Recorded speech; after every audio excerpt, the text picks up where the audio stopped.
I know what happens a lot of times. This is a short session, especially, and so I know that a lot of times you learn something and you say, oh, this is great, I'm going to go try it in my classroom. And you get back to your classroom, and now you know what questions to ask, right? So I know how that is, and so I'm serious when I say, feel free to email me, feel free to tweet at me and ask me questions. And what I tell teachers is that actually helps me, because then I know if I get the same question enough times, I should probably write a blog post about that. Or I should probably make a screencast explaining how something is done. So definitely feel free to reach out. So my name is Katherine Goyette. I am an Educational Technology and Integrated Studies Consultant with Tulare County Office of Education. So I basically work with school districts and training teachers and administrators in integrating technology in the classroom. And I insist on being in classrooms to make sure that this actually works. Prior to that, I was a coach at a single school site for elementary, and I taught K1, 2, 5, and 6. So just so you kind of have a background about me, and I'm from Central California, not the California that you all may be thinking of, Hollywood, LA, San Francisco. I'm from rural California, and so this is a CV Tech Talk. You all might have gotten a sticker about that. That's a Twitter chat and hashtag that I co-founded. But if you look at that image there, that's an aerial shot of my county, not the California you may be thinking of. So the students that we work with, they don't have a lot of technology at home. They've had smartphones, right? Their parents have smartphones, but they don't have Chromebooks, they don't have computers and things. So that's the type of population that is has been used for this, what we're talking about here. So let's go ahead and move on.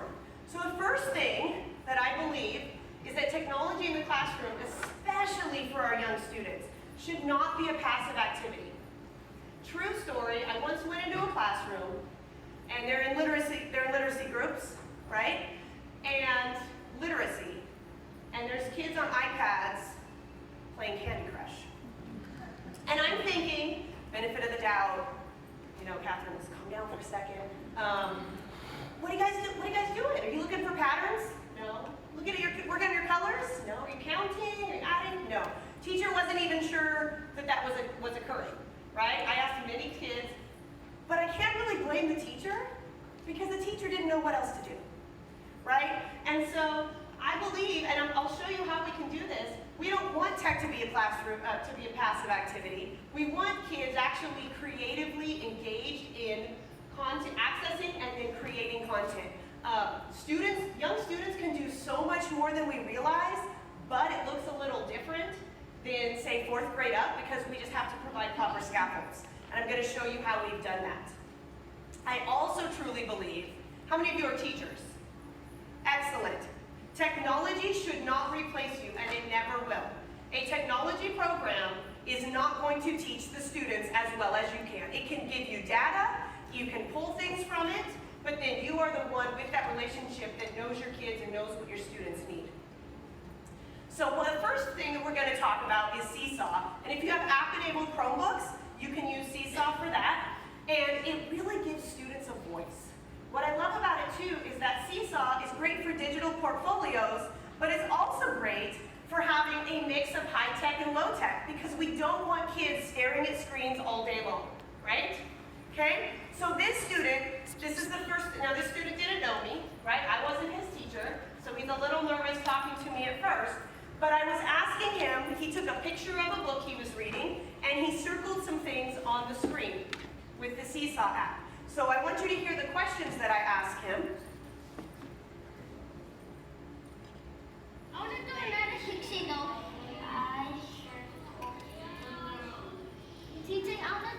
Why'd you circle the girl and the dog?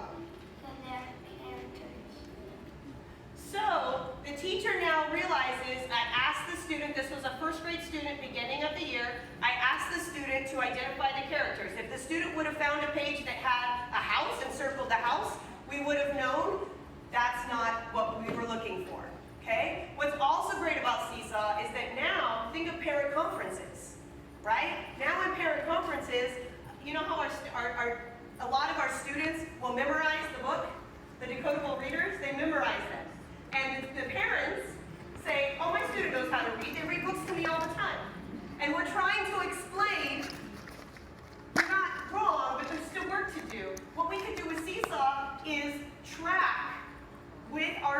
monitor the picture, take a picture of the book and then track it, and we'll know if those students are actually making that correspondence.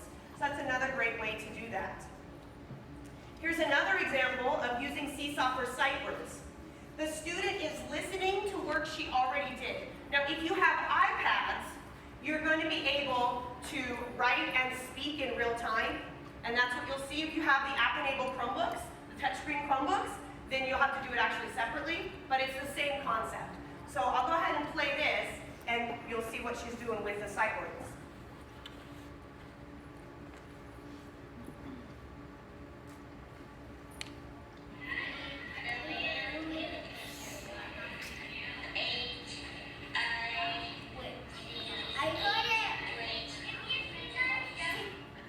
So how many times do we say, go write your sight words, but we don't know if they even know what sight word they're writing.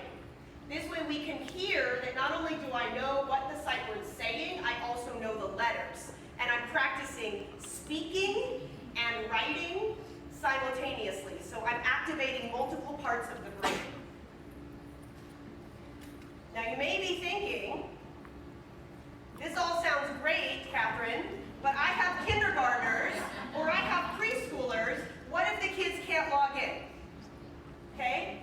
Common question, common fear. Okay? Don't feel bad if that's what you were thinking. Seesaw makes it so easy. There is a single QR code for your class that Seesaw makes for you and you just print it out. So, this is first graders, and so what they did was they scanned, this is the first time they'd ever used Seesaw. They they were working on the CK ending. So they wrote a sentence in their journal first with a word with the CK ending. Then they took their journal, went over to the QR code, scanned the QR code, it takes them to the class. Then they take a picture of their journal because it's still important for kids to write, correct? We don't want first graders, kindergartners, even second graders typing all the time. They need a mix, okay? So they take a picture, then they draw circling the CK ending words, and then they record their voice reading it. Here's the best part about that. As a parent, I get that once the students, by the way, after they complete their work, and I tell them, just find green. If you're happy with what you did, you just find green. My kids can't read, no problem. Can they find a green check mark? That's all they need to do. You don't like it, push the red X, right? Students that are not yet readers can do this, okay? So they went ahead and did that, and then what happened was automatically they'd say they want to submit the work, so they find their name. Now I had preschool teachers say, my kids don't know how to read their name. No problem. No problem. You can actually change the avatar next to the student's name to their picture. Can they find their picture? I hope so. Okay? So the login process is super, super simple. It's awesome. Who's heard of book snaps?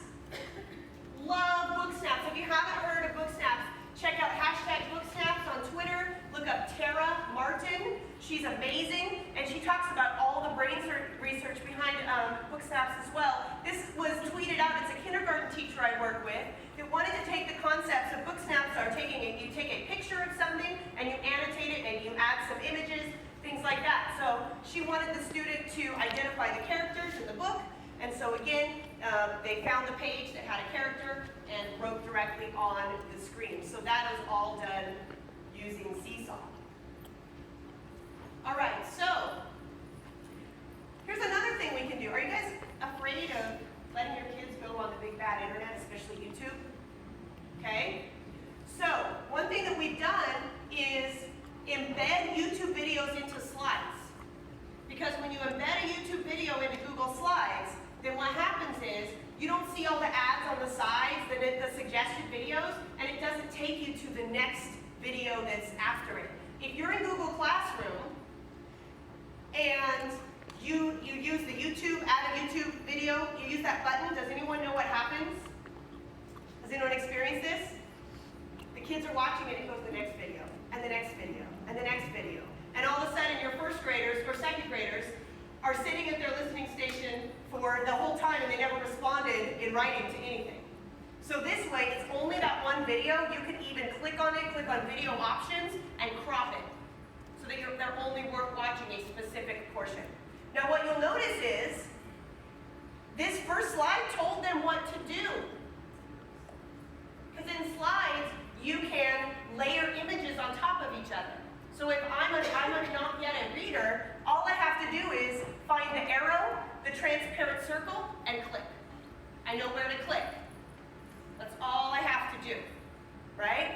So that's a great way to use slides. The other thing is, now there's a written response. Now you'll see on this one that on the left, on the third slide there, on the left, the teacher said, well, some of them might want to write. They don't know how to type. So I said, okay. So an option, you may type or write. How many of those first graders, October, do you think wrote in their journal? 0. 0. I did this with 2 classes. Every single student wanted to type. Part of it was the novelty, right? I get that. But it was pretty exciting. Now some of you are thinking, okay, Catherine, you showed me that Seesaw is super simple. But seriously, Google Classroom? Are you kidding me? I don't have Clever. Clever, some of you, your districts might have Clever, which is a single sign-on. Okay, if you're a teacher, you don't have that power to say, I'm going to use Clever. That's a district decision. Okay? Here's what you do to get kids to log into their Google accounts. You have them teach each other. Okay? These are first graders. They're first graders. And so you teach a few of them, and they just start teaching each other. I'm telling you, they get it a lot quicker than you think. It's going to be rough at the beginning. It is. You're going to be wanting to pull your hair out. Are you kidding me? You want me to have my kids log into Google? It works. Has anyone done this? Had your kids log in? They get it, right? Was it frustrating at the beginning? Yes. Were you like, the first time, oh my gosh, I'm wasting my time. I'm wasting my time. But once they get in, oh, the things they can do, it's incredible. It is worth it. It is worth that time. So here's how we scaffold the process of getting into Google Classroom, finding those assignments for those young learners. What you'll see is these are screenshots. I basically did this in slides. So you go to Google Slides, I took a screenshot. This is exactly what the student desktop looks like. Okay, in that particular classroom, this is first grade, they all had the same background, top left, same background. So they took a picture, I took a screenshot of that, put it in slides, added an arrow, transparent circle, okay? You just go to add shape, and then you make it transparent, okay? Make it a little, the line thicker. And all I have to tell them is, find the arrow, click the red circle. Now you know where to click. We had put the classroom logo on their shelf at the bottom there, okay? You guys can do that unless your domain administrator does not allow it with your district. You can just go to the classroom.google.com, these 3 dots on the top right, you can go to more tools and add it to your shelf. So there's a way that you can do that. Then you see, this is how to log into Google Classroom. Click. I don't have readers, no problem. They can find an arrow and a circle, right? And then here's how you're going to open the assignment. I also taught them, I didn't teach them Control Z, but I taught them about the magic undo button. This is what I tell students, because they will mess up the slides that you create for them, right? They will accidentally delete slides. They will accidentally delete text boxes and not know what to do next. And they get a little irritated. So when I taught them, I said, boys and girls, I have to tell you about the coolest button in all of Google. It's called, it's the magic back in time button. It takes you back in time. If you make a mistake, it's okay. So I demonstrate for them, here's some slides. I say, oh no, I deleted one. I lost it. And so now I show them the magic undo button, and then they start teaching each other. I lost a slide. Ask your neighbor, oh yeah, there's that magic undo button, the arrow that goes backwards. Okay? Here's a real life example. So these are students, this was in a half-hour period, had never used Google Classroom before. First grade around October. So I had them log into Classroom, they watched a video, they responded, and you could see they're typing like this, okay? But as a first grade teacher, any first grade teachers in here? If you had a student that typed that much after watching a video, logging into Classroom the first time using slides in a half-hour period, would you be pleased? Heck yeah, okay? The kid on the right, 2 lines, but still, I'm still pleased with that. That's amazing. Amazing. They can do this.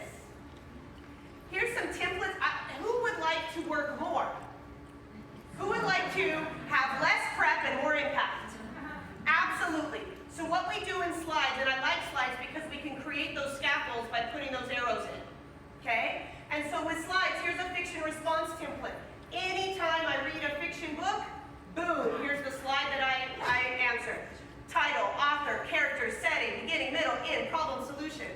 Okay? The second to last slide, I believe it is. Yeah, because it's right before the thank you.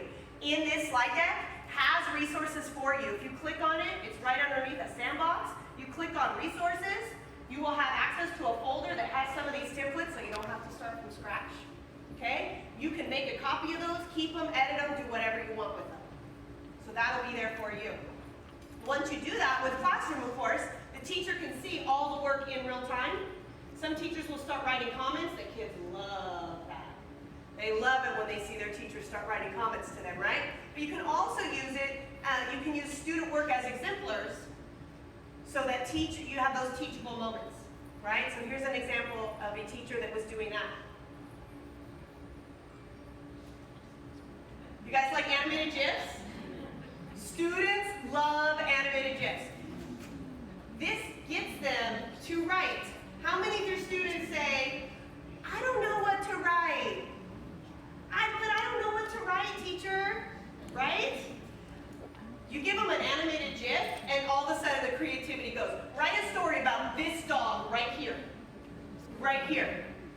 right? They love it. So there is, on my YouTube channel and on my website, you will see a video where I go through the process of how to insert an animated GIF into slides. I have another video that talks about how to insert a YouTube video into slides. And I have yet another one that teaches you how to add an assignment to Classroom that has slides in it, just like we're doing right here. Okay? So you will be able to rewind me if I go too fast, because it's a video. Okay? So that's a resource that will be helpful may be helpful for you if you're not quite sure. If you say, yeah, that looks really fancy, Katherine, I can't do that. Okay? So they love these. They just love them. Here's some real life examples. There are first graders learning about the zoo. These are all animated GIFs. It's a screenshot, so you can't see them moving, but the kids saw them moving. Okay? There was a second grade where their district writing prompt was going to be a time you got hurt. So they wanted to scaffold the process. The kid falls into the hole. The kids are laughing. They open up the assignment, they just start laughing. And then, of course, they have topic, sentence, first, next, then last, closure. Right? So we're scaffolding that writing process because organization in writing, very difficult for students, right? Very difficult. Okay? Anyone use color coding for organizing writing? Okay? I even have middle school English teachers that now do this. Because they want to make sure you have a topic sentence or even a paragraph, right? Different paragraphs and things like that, right? Okay, and then once you get this down, it gets real fun. Anyone heard of screencasting? Okay, so screencasting is going to record what's on your screen if you choose to an image of yourself and your voice. So kids can now read what they wrote and it's recorded. This is on screencastify.com. It's an extension that you guys can download. It's all one word, Screencastify. So when you're ready to level up like Mario up there in the top left, this is what you do. The kids love it, and all of a sudden they're becoming YouTubers, right? Okay, one more idea. This was not my idea, but I think it's the coolest thing ever, so I have to share it, okay? I heard this from some librarian. I wish I knew who because I'd love to give this person credit. They said, okay, let's take those Google Slides book reports essentially that we did, and let's have the kids screencast it. So there's a video. We're going to then put it on YouTube, and then we're going to make a QR code of that, and we're going to paste that QR code to the book they read. Some of you are like, that's too much for me, and that's fine. You can stop listening. But some of you are like, oh my gosh, totally not my idea, but I have to share. So then in your classroom library, your student goes over, scans the QR code, and learns from another student why they should read the book. Pretty cool, right? All right. Here are the resources on this last slide before the thank you slide. Thank you very much. I will take questions, though. We have some time for questions.